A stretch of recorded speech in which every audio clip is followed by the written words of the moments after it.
Shalom Bapak Ibu Saudara yang diberkati dan dikasihi Tuhan. Selamat berjumpa kembali dalam renungan firman Tuhan hari ini. Mari kita berdoa bersama sebelum kita mendengarkan renungan firman Tuhan. Tuhan, saat ini kami datang, kami buka hati dan pikiran kami untuk kebenaran firman-Mu. Berbicaralah Tuhan, kami siapkan hati kami siapkan pikiran kami siapkan seluruh keberadaan kami untuk diisi oleh kebenaran firman-Mu. Di dalam nama Tuhan Yesus kami berdoa, haleluya, amin. Renungan firman Tuhan hari ini, jangan lagi terikat dosa, bagian kedua.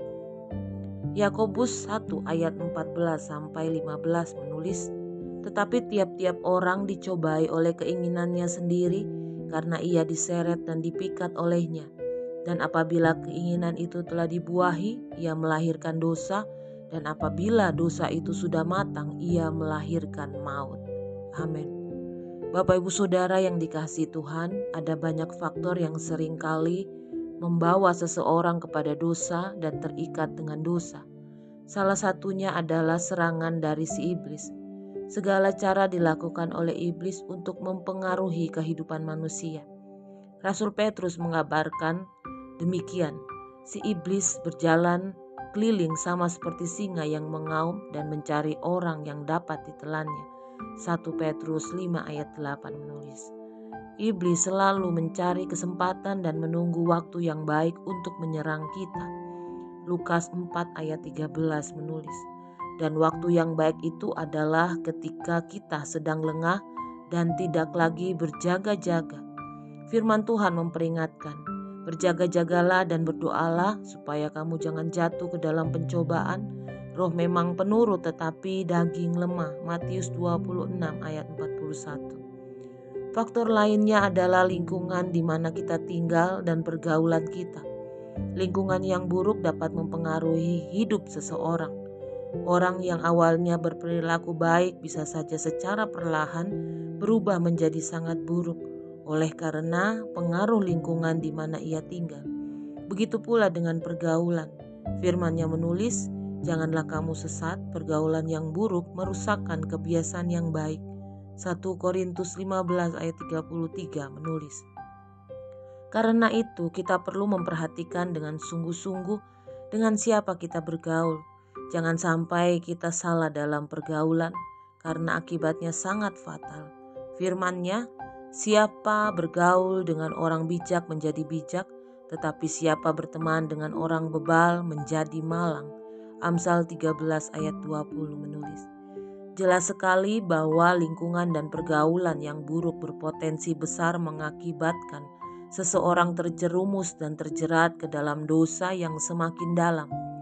Jangan mencoba untuk melakukan tindakan kompromi atau membuka celah sedikit pun untuk hal itu. Karena itu berhati-hatilah. Ketertarikan seseorang terhadap dosa bisa juga terjadi oleh karena keinginan sendiri, sehingga hasrat untuk memuaskan keinginan dagingnya begitu kuat. Semakin kita terikat dengan dosa, semakin jauh kita dari Tuhan.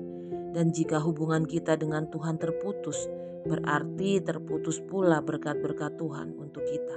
Jadi Bapak Ibu Saudara yang dikasihi Tuhan, firman-Nya berkata, setiap orang yang lahir dari Allah tidak berbuat dosa lagi.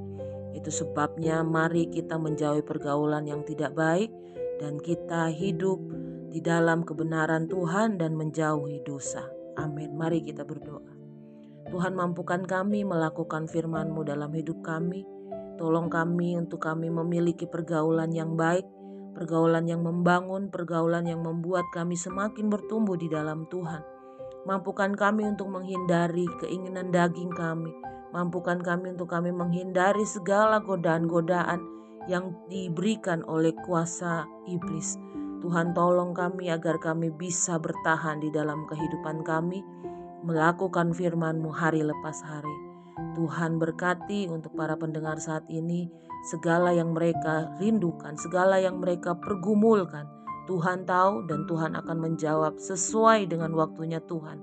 Di dalam nama Tuhan Yesus, yang sakit diberikan kesembuhan, yang berbeban berat diberikan penghiburan, yang mencari pekerjaan diberikan pekerjaan yang terbaik, yang berulang tahun diberikan umur panjang dan sukacita, yang mencari jodoh, yang mencari pasangan hidup, Tuhan berikan yang terbaik. Di dalam nama Tuhan Yesus, berkat-Mu atas kami sepanjang hari ini. Haleluya, amin. Tuhan Yesus memberkati kita semua dengan limpah sepanjang hari ini. Amin.